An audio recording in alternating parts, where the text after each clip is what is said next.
Hello and thanks for stopping by. This is Ion Fury, a first-person shooter published by 3D Realms and released in 2019. I'm playing this game on Windows through Steam, but it was also released on a bunch of the major platforms: Switch, PlayStation 4, Xbox One, and Linux.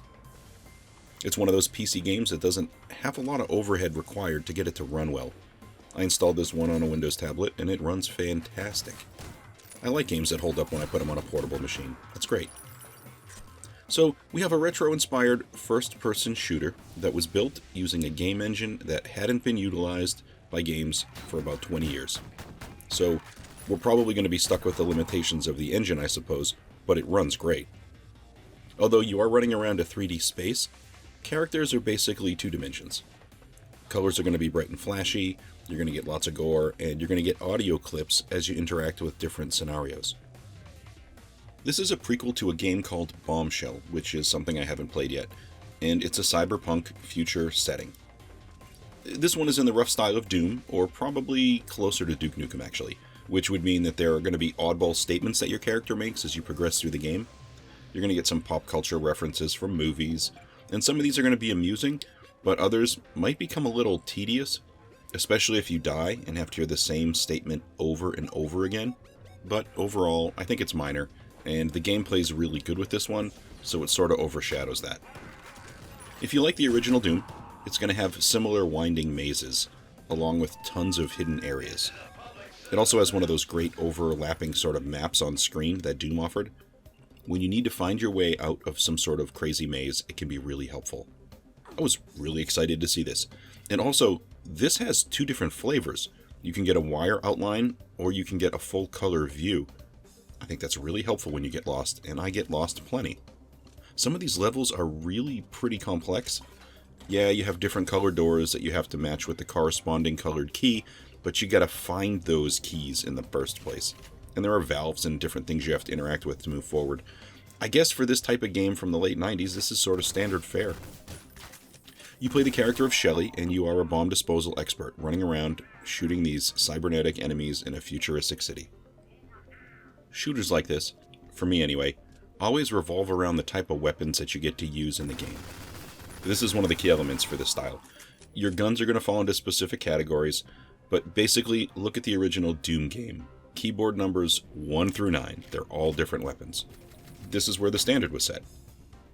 So the guns are going to correspond to a number key in your keyboard, but if you're like me, you're going to scroll through the weapons using a controller.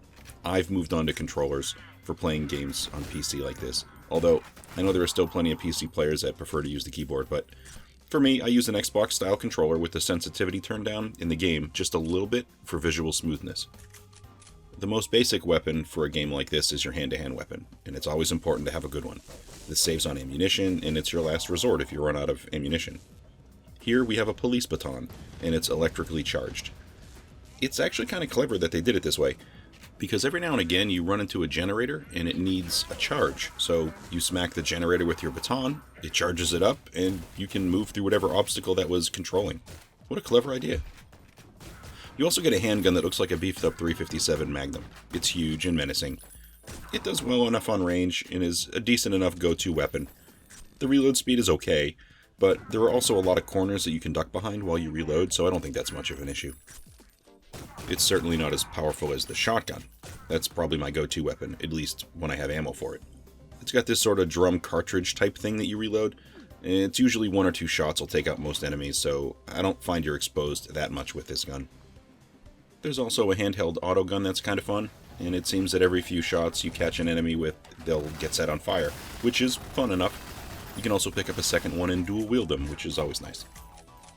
There are bowling grenades, there are some mines, and there's a grenade launcher thing. These types of games always have some sort of a range of explosives to sort of work with. They work just fine. There's also this laser crossbow thing that I really thought wasn't going to be much of anything when I first picked it up. And then I got killed in an area for a couple of minutes, and then eventually I switched to this weapon, and then I wiped out the entire area with it. So that was fun and unexpected. It works pretty well. The heavy weapon in this game is a chain gun, and with the chain gun, that pretty much covers all the bases now. Pistols, shotguns, explosives, heavy guns. It's a reasonable spread of offense, although I don't find much use in the chain gun, personally. It just takes too long to spin up. The maps here, they're definitely mazes, and that's the type of game we're dealing with. So in this regard, you're going to find that it's linear. It's not open world by any means. You can get through any level up to a certain point, and then you just have to find that switch or that key in order to progress further. And that's to be expected with a game like this. You progress, you shoot, you find the key, you shoot some more and move forward.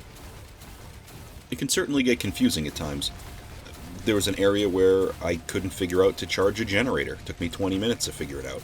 And there was another spot where I must have wandered around a map for an hour, back and forth, after I cleared it all out, until I realized that one particular room had 2 valves on a wall as opposed to 1.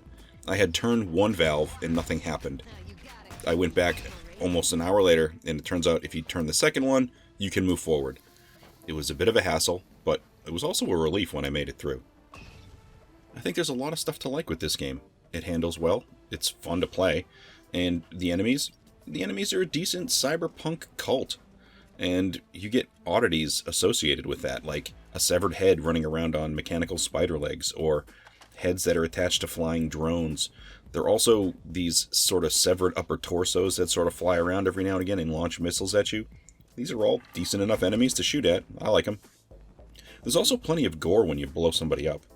And when the gore stays behind, you can walk through it and it makes noises, and you can kick severed heads around the map just by walking through them. Now, this isn't something I look forward to doing on a regular Sunday afternoon for fun, but it's definitely a clever thing that happens in the game that was kind of unexpected, and I believe there's actually an achievement for doing it. One of the things I really like about this game is that when you're about to leave a level, it pops up a warning on the screen.